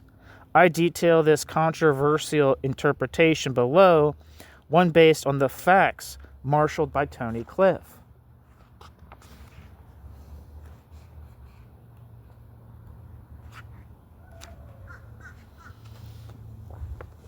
Having chronicled the growth of working-class resistance to Stalin's policies in the period leading up to forced collectivization and forced industrialization and forced collectivization, Cliff then automatically equates this with an increase in Trotskyist influence in the same period. Cliff's empirical correlation is nonetheless analytically far more complex and contradictory than he allows. To bring this out, certain analytically crucial distinctions must be made between a Trotskyist political vanguard taken as a whole in relation to the working class, also taken as a whole, and the internal relationship within this Trotskyist political vanguard between its Trotskyist leadership and its Trotskyist rank and file. Let us now systematically examine the dynamic interrelationships between the Trotskyist leadership, the Trotskyist rank and file, and the working class. In response to Stalin's policies, many workers, most of them non-party, mobilized in self-defense by means of strikes, street demonstrations, riots, and sabotage. Cliff cites numerous instances of the left opposition intervening in workers' struggles for better wages, improving working conditions, shorter hours, and respect for collective bargaining agreements. Cliff is not as precise as he should be about just what the Trotskyists had to say in these interventions. Cliff has a pronounced tendency to simply assimilate workers' opposition to Trotskyist politics. Cliff has a pronounced tendency to simply assimilate workers' opposition to Trotskyist politics. The reason I repeated that is for my own purposes, not because there was italics of the sentence. Still, it is fair to ask, in these interventions, did the Trotskyists act as trade union secretaries and call on workers to retreat to purely reformist trade union struggles? Or did they act as, quote, tribunes of the people, end quote, parenthesis, Lenin, end parenthesis, and urge workers to fight for these reforms by means of revolutionary anti-Stalinist political activity? According to the historian Michael Ryman, whom Cliff cites at great length, at the outset of the first 5-year plan, quote, opposition activity was spreading like a river in flood. The opposition organized mass meetings of industrial workers, ... At a chemical plant in Moscow, shouts were heard, quote, down with Stalin's dictatorship, down with the Politburo, exclamation point, end quote. Michael Ryman, quoted in Cliff. Who shouted these subversive revolutionary slogans? Non-party workers? Very likely. Rank-and-file Trotskyists? Possibly. But what is not possible, as we have just seen, is the Trotskyist leadership, beginning with Trotsky endorsing the destruction of the Stalinist regime, giving this revolutionary demand political form and meaning, and offering a clear perspective of struggle. Trotsky was unambiguous about this.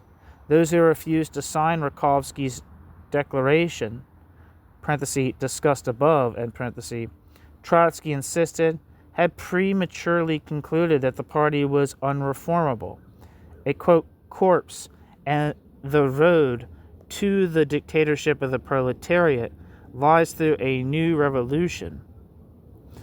Although this option has been attributed to us dozens of times, we have nothing in common with it, end quote. Trotsky cited in Cliff. I'm going to repeat that sentence. Those who refused to sign Rakovsky's declaration, discussed above, Trotsky insisted, had prematurely concluded that the party was unreformable, a, quote, corpse, and the road to the dictatorship of the proletariat lies through a new revolution. Although this opinion has been attributed to us dozens of times, we have nothing in common with it, end quote. Trotsky cited in Cliff. The Stalinists had certainly attributed this false opinion to the Trotskyist leadership many times. But did some of the rank-and-file Trotskyists think it was or should be the true opinion of the rank-and-file Trotskyist leadership? Cliff cites this paragraph from Michael Ryman. Quote, in the face of the campaign of the party, leadership against the left opposition, whom, bracket, the Stalinists, end bracket, accused of wanting to form a parallel organization, some even said, quote, let it organize, then we will see which party is really on the side of the working class. For the existing party is starting to have a policy which is not ours, end quote. In Krasnaya Presnya, bracket, a heavily industrialized workers' district in Moscow with a long and militant history of class struggle dating back to before the 1905 revolution, end bracket, many remarked that the left opposition was right in its criticism, end quote. Michael Ryman. Cliff says nothing about the profound political significance of the threat to organize a separate party. As a side note, the workers' group did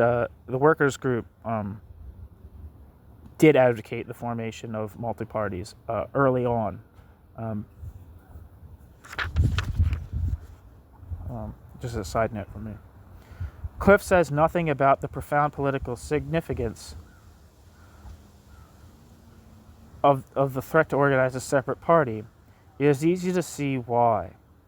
Those who advocated the independent political organization of the working class were either not part of the left opposition, whose leadership rejected the call for a second party, or, if part of it, could not have been supported by the leadership. The archive-based work of Alexei Gusev, I have a piece by Alexei Gusev, actually two pieces, one on Kronstadt, which he says would have constituted a third revolution, and that many of the practices that would later come to characterize Stalinism were on full display in the repression of Kronstadt. Alexei Gusev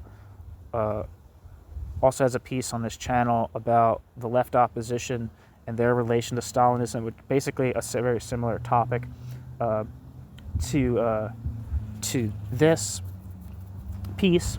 So it would make sense that he's being cited here.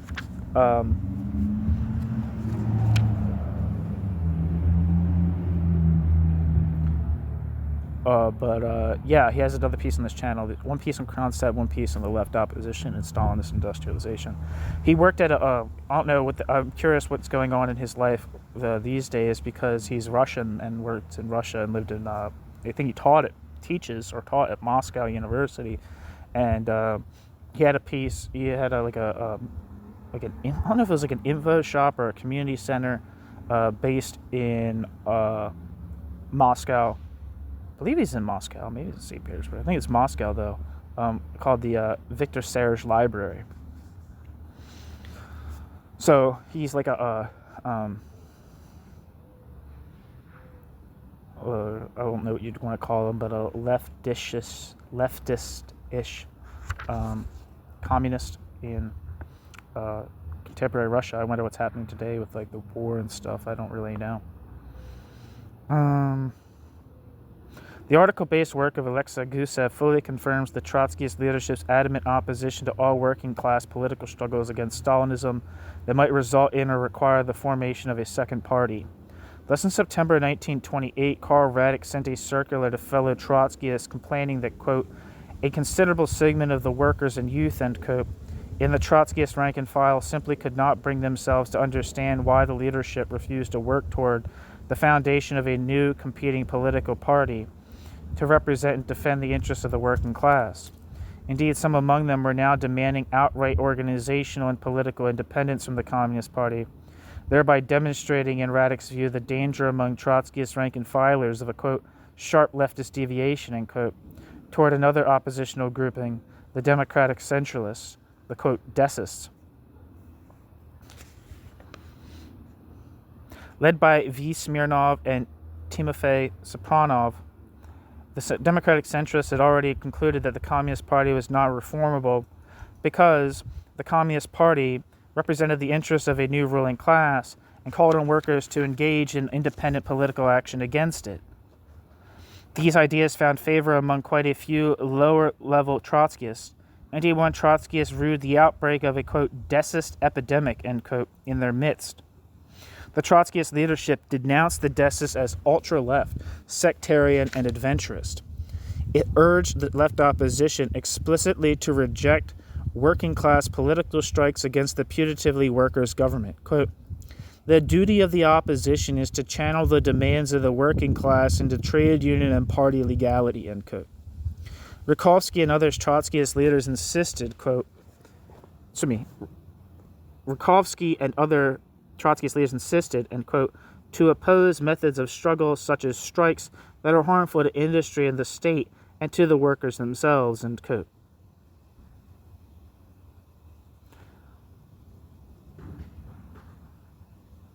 Quoted in Gusev, 1996.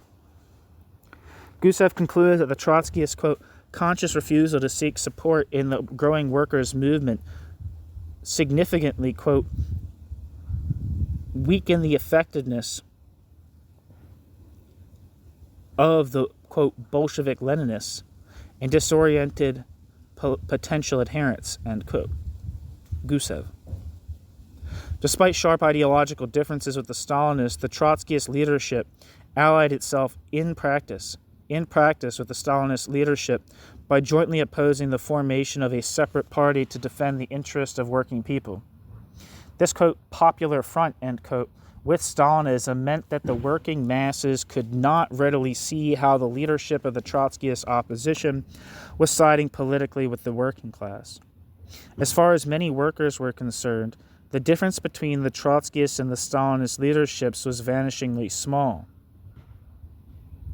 Having to choose between defending workers and exploiting them, the left opposition in the end fell over itself to join Stalin's team. Quote, I can't stand inactivity, I want to build, end quote. One of them is reported to have said, quote, in its own barbaric and sometimes stupid way, the Central Committee is building the future. Our ideological differences are of small importance before the construction of great new industries, end quote. One of the oppositionists cited in Cliff. Their thoughts turning somersault, the truth of the industrialization drive upending the expectation that Trotskyists would be driving it. The overwhelming majority of Trotskyists signed on to build socialism, quote, for the future, end quote. Cliff does not adequately register the enormity of this appalling, stomach-churning fact. Cliff notes workers and peasants initially responded to the economic and political crises of the late 1920s by developing their combativity and their consciousness, a development that had in turn provided a practical basis for a growth in the influence of political ideas that were oppositional to Stalin. Cliff chronicles through Ryman this objective development without, however, realizing that this made the Trotskyists responsible for providing leadership to the spontaneously rising combativity of the working class. But the Trotskyist leadership was not at the rendezvous. It could not help the non-party masses develop their incipient struggle against Stalinist policies because the Trotskyist leadership supported these policies. The left opposition opposed the emerging anti-Stalinist political orientation of the working class rank and file because worker opposition foreshadowed the formation of a second party that would inevitably threaten the unity of the Communist Party, undermine socialist construction, and jeopardize the dictatorship of the proletariat. Cliff refuses to look reality in the face. The masses did not stand aside and passively watch Stalin bury the Trotskyists politically. Even after 1929, workers continued to resist.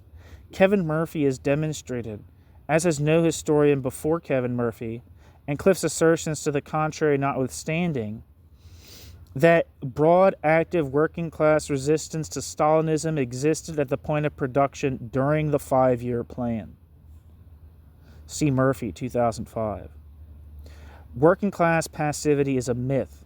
The Trotskyists freely buried the Trotskyist opposition to Stalinism and metamorphosed into born-again, quote, conscious builders of socialism. Why should the working class have actively supported the Trotskyists in this course? The Trotskyist opposition failed to defend the masses. In this volume, as with the preceding one, Cliff falsely counterposed the politics of the Trotskyist opposition to the, quote, objective correlation of class forces that favored Stalin's victory.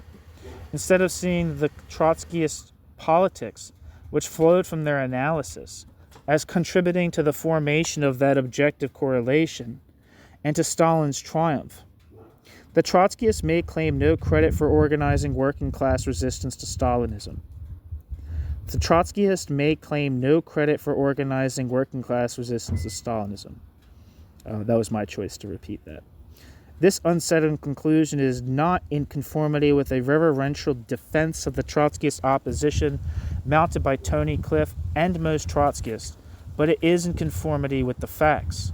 For the purposes of the argument I have developed here, it may be said that the left opposition in the Soviet Union did not lend consistent political support to working class and peasant resistance to Stalinism. The leadership handed a majority of its rank and filers over to Stalin on a silver platter.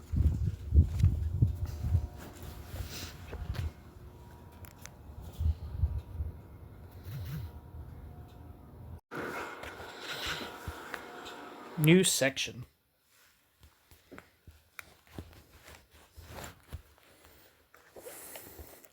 The Left Opposition Abroad, 1928 to 1933. Cliff's discussion of the international left opposition between 1928 and 1933 is exceedingly weak because Cliff never makes clear what national bases Trotskyist factions inside the Communist parties abroad propose to organize upon. Could German Trotskyists be expected to address specifically German questions that are not meaningfully linked to Russian questions? Or was everything inextricably tied in one bundle? Let me cite one exemplary instance. The German Communist Party was the most powerful party to come out of the post-World War I revolutionary upsurge. Oppositional currents had developed within the German Communist Party over the direction of its political leadership, particularly after the failure of the October 1923 putschist attempt to make revolution. Should be noted that the KAPD left, I believe, in 1920, I believe. Maybe even earlier, maybe even 1919. The German factions aligned themselves to one or another faction of the Russian Communist Party, though Cliff does not report what German factional attitudes were at the time towards issues affecting German politics. In any event, in 1928, the leadership of the German Communist Party expelled Heinrich Brandler, leader of the German, quote, supporters of the Russian Bukharin, parenthesis, whatever this meant in the German context, end parenthesis. Brandler and Brandler's followers then set up the Communist Party opposition, the KPO, with a membership of 6,000. Cliff writes that there was a, quote, political abyss between the Bukharinist KPO and the Trotskyists. In international affairs, Brandler was far from Trotsky and close to Stalin. However, in German affairs, Brandler attacked the KPD's suicidal, ultra-left course that would ultimately help smooth the way for the triumph of Nazism. End quote. Cliff. Was there not a basis for joint activity between the Trotskyists and the Brandlerites on this critical domestic issue of German politics? Apparently not. According to Cliff, Trotsky pilloried Brandler for siding with Stalin in internal Russian conflicts. Again, did this have to stand in the way of reaching out to the Brandlerites on other issues, on German questions? Apparently so. On Cliff's account, Trotsky assailed Brandler's momentary exoneration of Stalin's regime. Was Trotsky right to lend greater weight to Brandler's ostensibly incorrect positions on international affairs than to his organization's indubitably correct call for a united front of the KPD and the SPD against the Nazis? Quote, of course, replies Cliff. The abyss was there and could not be bridged. Doubtless the abyss was there, but who put it there? Who refused to bridge it? Alongside the KPO stood the Leninbund and the Sozialistische Arbeiterpartei, SAP. The Sozialistische Arbeiterpartei also advocated positions similar to those of the Trotskyists and the KPO because the Sozialistische Arbeiterpartei advocated a united front of the KPD and the SPD against Hitler.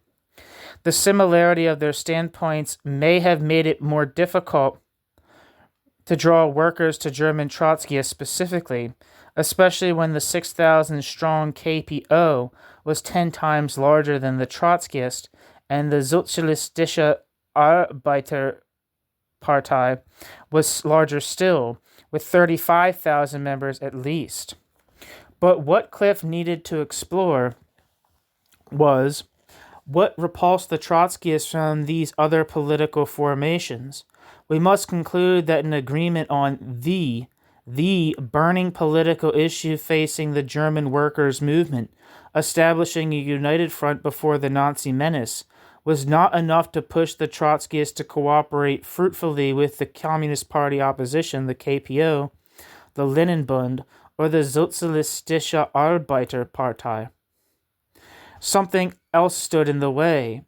The socialists owned sectarian politics, the accursed Russian question?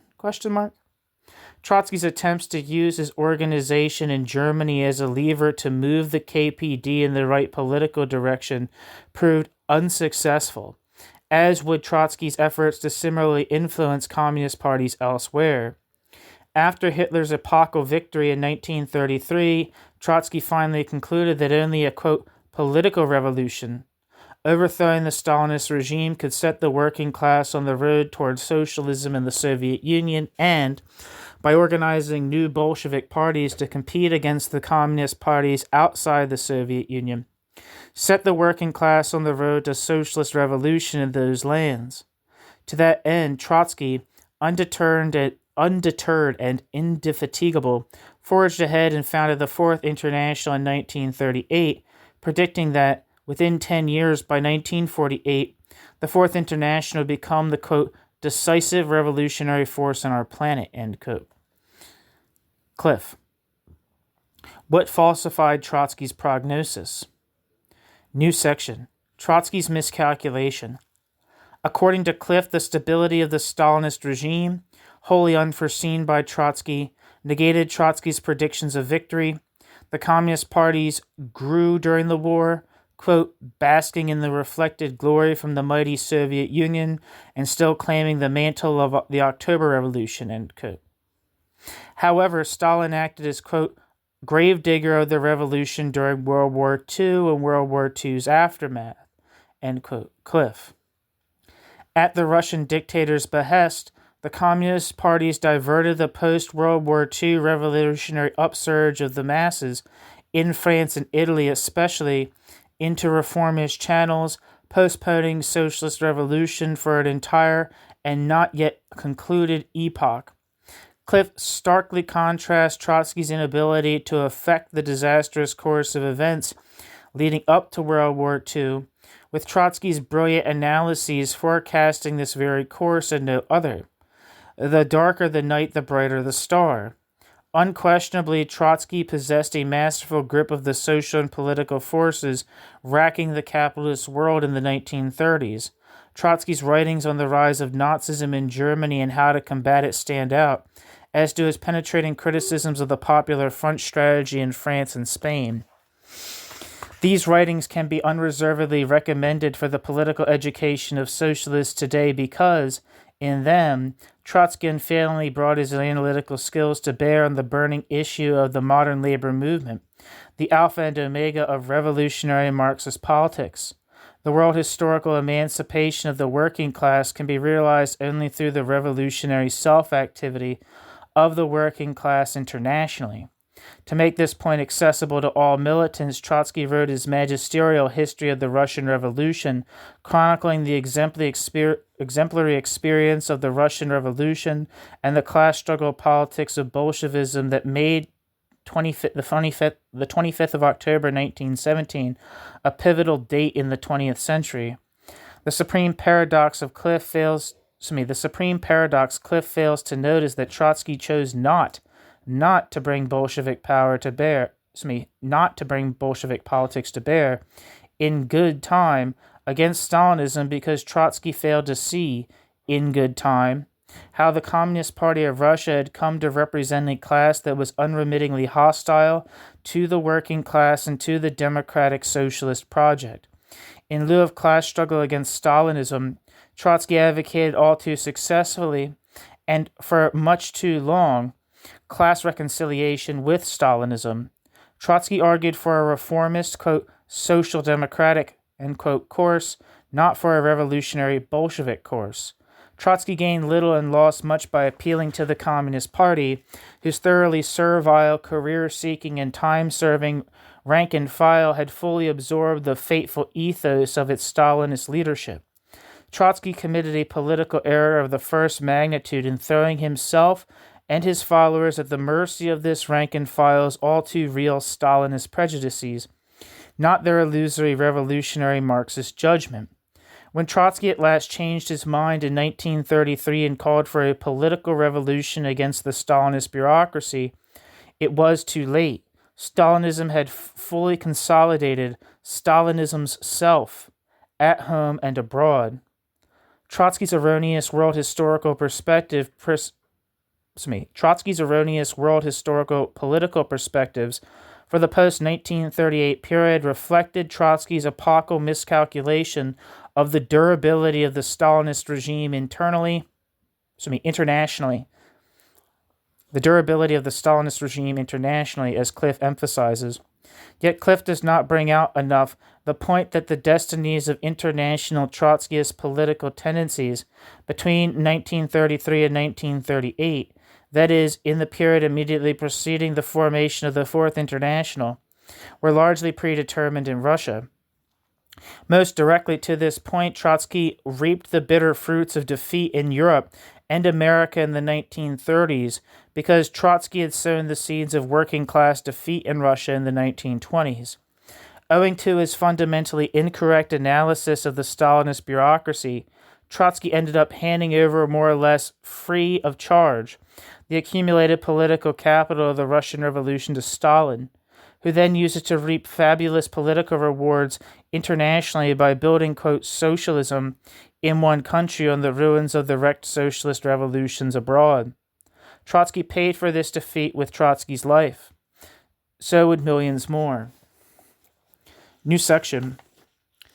Conclusion. Cliff's faulty historical methodology. Behind the destruction of the left opposition in the USSR and its stillbirth abroad, then lay a spectacular failure of political analysis on Trotsky's part. Trotsky would subsequently laud himself in the left opposition for accurately forecasting their own defeat. But such praise is misplaced, because it confuses political leadership with self-fulfilling prophecy. Above all, it is to underhandedly abdicate political responsibility for the rise of Stalinism by not fully acknowledging the part played by the failure of one's own actions to thwart this somber outcome. For the cumulative political impact of Trotsky's misleadership was disastrous, and Cliff recognizes this. Quote, "The zigzags in the fight against Stalin could not but weaken Trotsky's own supporters. Cadres cannot be kept if cadres have to abstain from action. ... Rank-and-file oppositions cannot survive politically without a fight in the here and now." End quote. Cliff.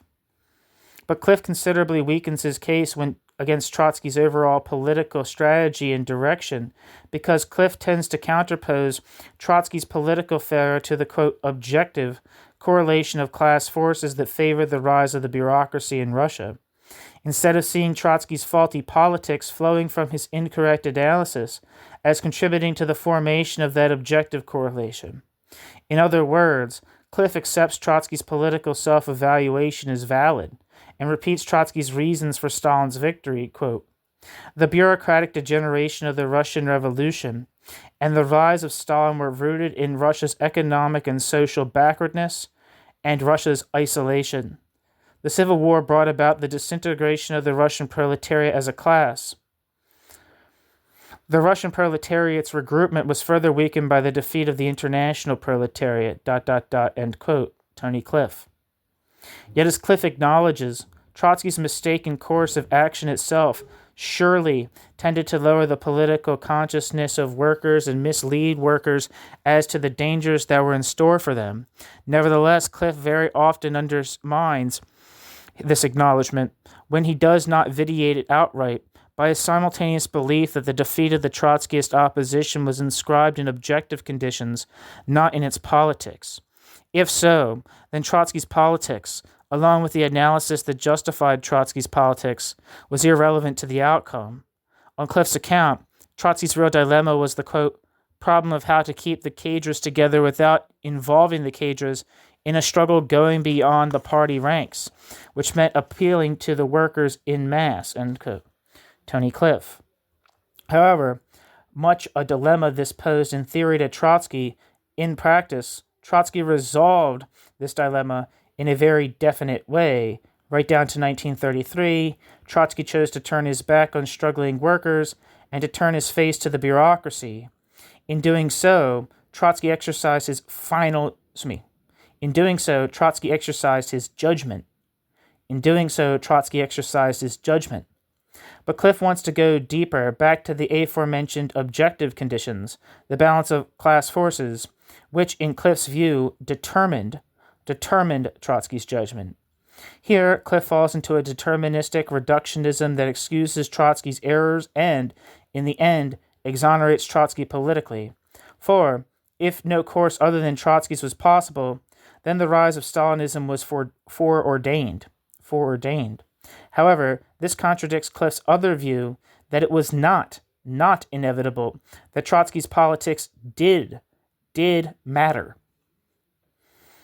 Had Trotsky seen that the bureaucracy was an independent social force that had, by the mid-20s, pretty much secured control of the party state, he would have seen that it was fruitless to attempt to induce this party state to adopt revolutionary policies at home and abroad, and that there was no choice but to appeal to another social force, the working class, to do battle against it. Had Trotsky understood that behind the politics of the bureaucracy lay the defense of bureaucratic interest, Trotsky would have led a faction prepared, if necessary, to split and to form a new party to defend the interests of the working class. Cliff knows this perfectly well. Yet Cliff repeatedly calls upon, quote, "objective conditions," end quote, to assume responsibility for Trotsky's false political judgment and for the false policies Trotsky adopted based on that judgment. Above all, the low, quote, level of consciousness of the working class. Above all, the low, quote, level of consciousness of the working class, end quote. Cliff writes defensively, quote, gravely circumscribed Trotsky's ability to resist Stalinist reaction. Gravely circumscribed Trotsky's ability to resist Stalinist reaction, end quote. Tony Cliff. It must immediately be said that Trotsky derided the argument that the political maturity of workers dictated the kind of leadership the workers got. In an empirically different but analytically identical context, Trotsky rounded on those who ignored the question of political leadership. Quote, a, quote, false policy of the masses, end quote, is explained by the, quote, immaturity of the masses, end quote. But what is, quote, immaturity of the masses? Obviously, the masses' predisposition to false policies. Of just what this policy consists in and who that were that policy's initiators, the masses or their leaders, that is passed over in silence by our author. By means of this tautology, our author unloads the responsibility on the masses, ... The workers' line of march at all times cut a certain angle to the line of the leadership, and at the most critical moments this angle became 180 degrees, end quote. Trotsky, cited in Cliff. Unfortunately, Trotsky seems not to have applied this line of reasoning to his own political leadership vis-a-vis the rising Stalinist bureaucracy. Cliff also tends to, quote, pass over in silence, end quote, the asymmetrical role of leaders and led, and the unequal weight of political responsibility shouldered by each. Quote, it was the objective conditions that determined how successful the opposition could be, end quote. Wrongly thinking that Trotsky's, quote, conciliationism, end quote, was merely tactical and merely reflective of the, quote, of the parenthesis, putatively, end parenthesis, low level of activity of the working class, Cliff does not fully appreciate just how much, in fact, it expressed a principled strategy of political action that corresponded to Trotsky's strategic misunderstanding of the non-class nature of bureaucracy and not to some imagined uniform and uniformly low level of political maturity of the, quote, masses. Again, had Trotsky recognized sufficiently early, by 1923 or 1924, say, that the material interests of the bureaucracy are at odds with those of the producers, whether peasants or workers, Trotsky would have predicted the reactionary domestic and foreign policy of the period. Trotsky would have fought against it by supporting and fully developing the class struggle politics implicit in the extant struggles against the emerging bureaucratic state led by the revolutionary elements that remained in the in the Russian working class and in the Communist Party. Moreover, thanks to Trotsky's international stature, Trotsky would have been strategically placed to complement and coordinate the struggles of workers in the West and the East with those in Russia, and so mutually reinforce all three. Could this strategy, based on the international interests of the working class, have reversed the course of events in Russia and abroad? No doubt the objective conditions were unfavorable, but however unfavorable they may have been, there was no alternative but to appeal to the class interest of workers. To oppose such a strategy was incorrect, for any other course of action was doomed to failure. Unfortunately, for far too long, Trotsky believed that if Trotsky held a mirror to the bureaucracy would recoil in horror at the bureaucracy's own image, reform the bureaucracy's self, politically, and change course towards internationalism, revolution, and democracy. Trotsky tried to convince the leaders of the Russian Communist Party and of the Comintern that they were vehicles of revolution, not counter-revolutionary roadblocks. Trotsky wrote sociological dissertations and researched history to teach, quote, lessons to Stalin, Zinoviev, and Bukharin. But all this blackboard socialism was meaningless to those whose social position and material interests blinded them to the profound lessons Trotsky sought to teach. By so squandering the accumulated political capital of the Russian Revolution, Trotsky reduced his opposition to a politically impotent sociologism. By arguing with the real enemies of the working class, Trotsky alienated Trotsky's real friends among the workers. It would be academic to debate the extent to which Trotsky prepared his final defeat. The point is that Trotsky prepared it. That's the end of the piece. Thank you for listening.